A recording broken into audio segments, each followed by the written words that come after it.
National Preparedness Month, day 16. 16? Yes, day 16. Minimum standards. Ooh, ow. Standards. You mean I gotta do stuff? Yes, you have to do stuff. Well, you don't have to, but if you don't want to be zombie food when the poo impacts la ventilator. Yes, standards. They's important, yo. How important, Bear?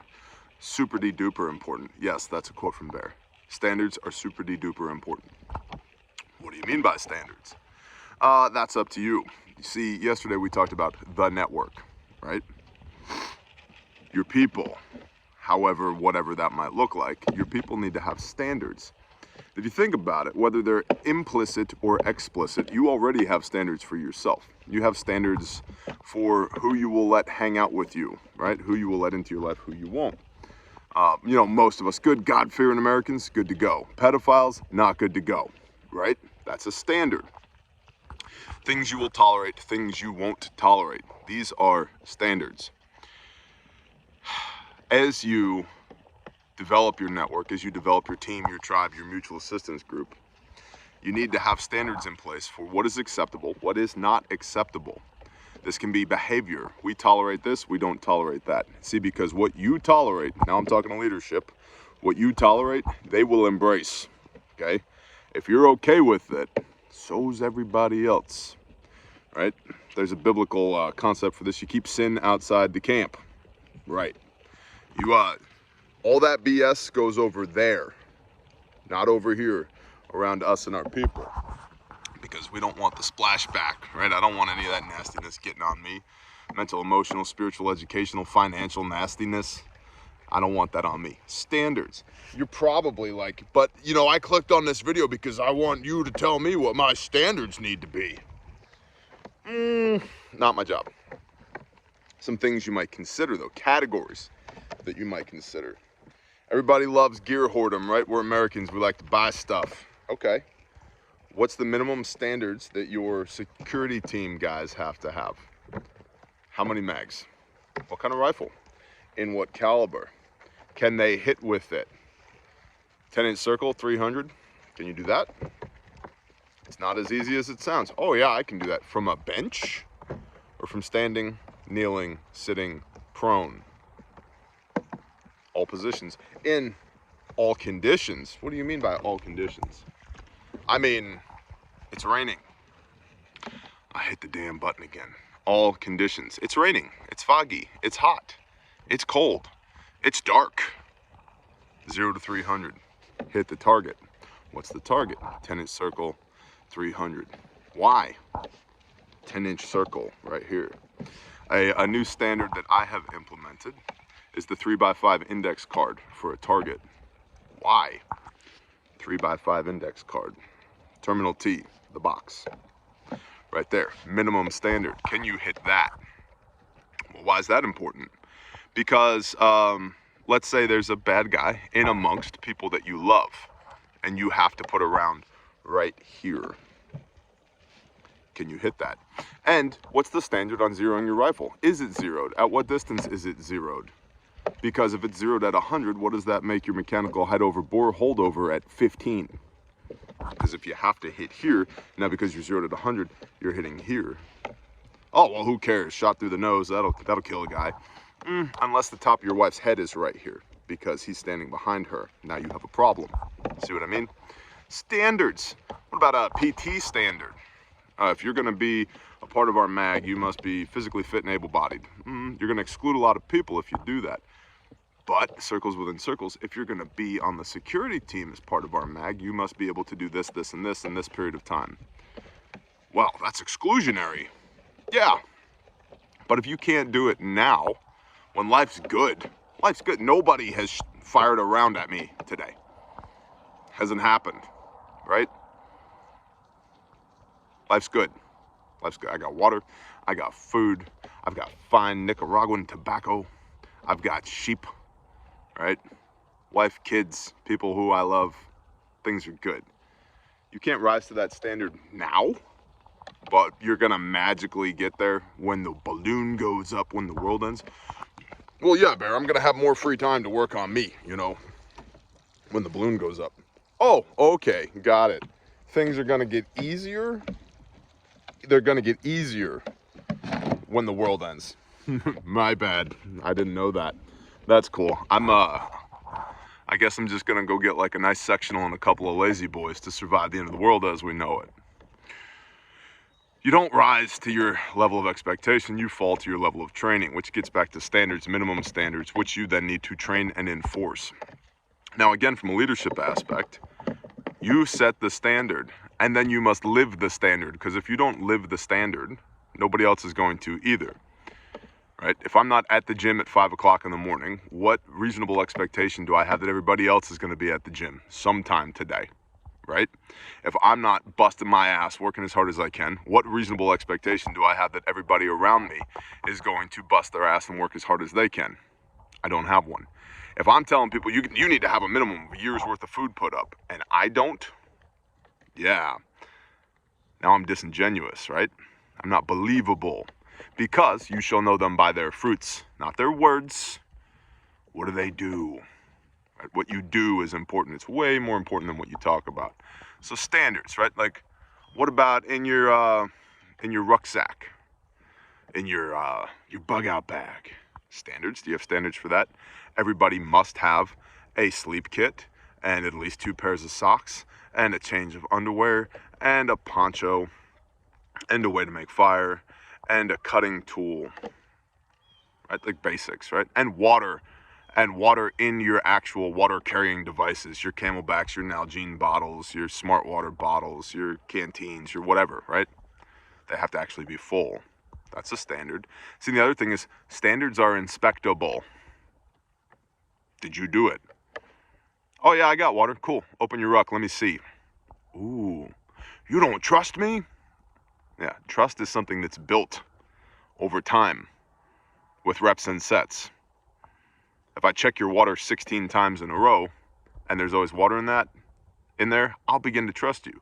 And also, water, by the way, mission critical. So if we're gonna go do something that's super important, you better bet your ass I'm gonna make sure you have water, whether I trust you or not, right? I'm gonna physically put my hands on it and look at it. Yep, you have water. Ooh, but that requires accountability, and I'm a rugged American individual. I got my own mule, my own 40 acres. I don't need you checking my Nalgene bottles. That's ego. Because you better be checking my Nalgene bottles. Because if I don't have water and I'm the problem, right? We fail the mission, whatever the mission might be, to survive the end of the world, however you quantify that, to perpetuate normalcy for the people that you love. If we fail the mission because my dumbass didn't put water in my Camelback or my Nalgene bottles, that's a pretty basic fail right there, right? So standards are inspectable, enforceable. You got to live them so that you can hold everybody to that standard. Because if you're not living it, you're now morally disingenuous, which means you're not believable. And if you ain't going to do it, why am I supposed to do it? So you might inventory today on your lunch break, whip out a sheet of paper and start thinking about what standards do we need to have for our group? How much food is the minimum for our mutual assistance group? Is it 3 months? And is that inspectable? I don't want to show people my preps. That means you don't trust them. If you don't trust them, why are you trying to survive the end of the world with them? Well, I've been burned in the past. I got trust issues. Cool. Okay. You ever have an ex-girlfriend?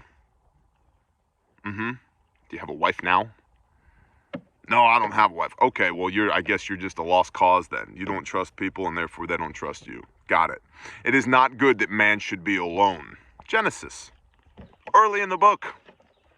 Right there, right in the beginning, first couple pages. It is not good that man should be alone. I've got trust issues. Fix them. Fix yourself. Generally speaking, those trust issues start with the person looking back at you in the mirror. Well, it's hard. Everything's hard. We talked about this in a recent video. Oh, it's hard. Okay, well, that's a great excuse. It's hard, so therefore we're not going to do it. Got it. All right. My bad. I didn't know that it was hard, so now that you've explained it to me, it's difficult. I guess we just don't have to do it now. Back to the lazy boy, right? We'll just sit in the lazy boy as the world ends. That'll be fine. Sipping sweet tea, watching the world burn. Yeah, until the world catches up with you and your house and your lazy boy and your sweet tea's on fire. I don't think sweet tea is combustible. It has a very high flash point, is my understanding. But I digress. right? Trust. You have to trust the people around you in order for you to subdue your ego so that your standards can be inspectable, so that you're not a liability. So how much food do you have? Oh, you need a minimum of 3 months to be in our mag. Okay, cool. Let me see your 3 months worth of food. If somebody doesn't want to show you that, there's an issue there. Here it is. That's what it looks like. My people have seen my food. I've seen their food because it's inspectable. It's trust. Not because I want to take their food. I have my own because there's a standard. I don't need to take theirs. Well, what happens if they turn against you, Bear, and they know where all your stuff is? That's why you have a high amount of ideological alignment with the people that you do life with, and you should love each other on Tuesday, not just doomsday, right? Like, you're talking about relationships here, not, you know, a marriage of convenience between you and some other mildly interested people in preparedness. Okay? So how much food do you need? Do you need a carbine in 5.56 and a minimum loadout? How much water do you have? Do you have a radio and you know how to use it? Do you have a bug out bag? Is the bug out bag squared away? Can you carry it? There's an interesting standard to set. You must have these minimum things in your bag. And we, as a mag, are going to go walk for 4 hours. 4 hours? You're gonna piss and moan about walking for 4 hours in a bug out bag when your plan when the world ends is to strap that thing to your back and get from X to Y on a map? You can't walk for 4 hours? Well, I mean, it's my emergency plan. I'm not gonna use it unless I have to. Okay, cool. We're gonna never run a single fire drill ever again at the school, the office, you know, the courthouse ever again. It's just an emergency standard. No need to check it. Got it. No problem. Don't change the oil in your truck either, by the way. Don't clean your weapons. Don't do that at all. Don't kiss your wife and go on date night. You know, there's no need to do maintenance on any of this stuff at all. It's fine. It'll perpetuate forever. Be perfectly fine with zero input from you. Negative. That's not how that works. So standards. You need to set some standards. And getting back to dictation. If you're the leadership in your group or you're part of the leadership in your group, have a conversation with your people. What do they think the standard should be? Because the standard should be achievable for the lowest common denominator within your group. And see, they're minimum standards. You must be able to, at a minimum, do this. At a minimum, have this. And don't focus too much on the have. I would focus on the do as well. At a minimum, you can do XYZ, because if you have a rifle, and even if it's zeroed, and you got your plate carrier, bro, for when the world ends, but you can't use it, the possession of said items does not equate to proficiency with said items. So the standard shouldn't just be to possess it. You have to actually be proficient with it as well. So again, setting standards like 10-inch circle at 300. Little thought process for you this morning. I would strongly encourage you to itemize, write down, make a list of things that you should be standards, then discuss it with your group. Set those standards. See how it shakes out. Cool? Cool. Shut up, sheep. I'm talking to the camera. You guys want to see the sheep? I know you guys like the sheep. There you go.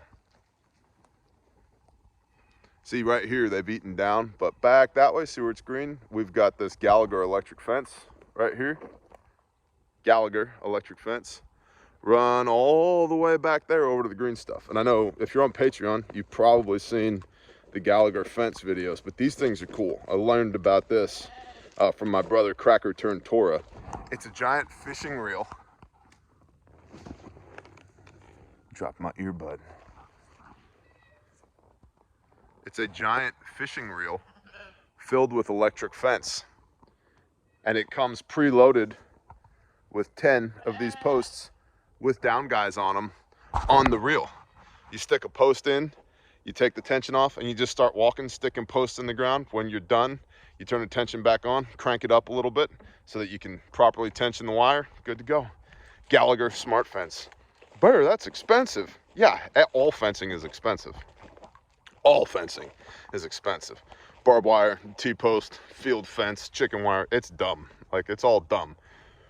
So the nice thing about this is we can rotationally graze them from this stuff back here. See what a good job they did eating this? and then move them, you know, every couple of weeks or so to the next green patch and the next green patch and the next green patch and the next green patch. It's awesome. And we typically, they're on about a half an acre at a time, although they're on about an acre right now. So anyway, there's the sheep. There they are. This little guy, where is he? Right there, who just put his head down behind Jose. That one right there. He's the next one to get eaten because he's hairy. He's kept his wool. They're hair sheep, and they're supposed to lose their wool in the springtime, and he hasn't done that. So we don't want those genetic traits, and we do want sheep in our belly. I do want sheep bacon right here. Right here is where I want that to go. And then also backstraps, bro. Backstraps. You're going to be delicious. And then the rest of them will probably turn into breakfast sausage. But I digress. Also, a little change up in the Refuge Medical National Preparedness Month giveaway stuff. Supply chain. So forget the new minimums, but I'll roll that beautiful bean footage at the end of the video. But now it's a soft T tourniquet, which is an excellent tourniquet. Committee on TCCC recommended windlass tourniquet, a soft T tourniquet, a boo-boo kit is the next tier, and then I think it's 150, 300, and 400. And then at 400, you get a pocket. Pocket is badass. It's basically the internal guts of an SOB that'll slide in the pocket of your khaki shorts or your you know, cool guy cami pants or whatever. So I'll roll that beautiful bean footage. In any way, standards, set them, hold yourself to them, apply the discipline to, and the tenacity, as we talked about in a recent video, to keep those standards, right? Be the example. You can't hold people to standards that you're not keeping yourselves. That's my cool story for today. I'm out. Bless y'all. Shalom.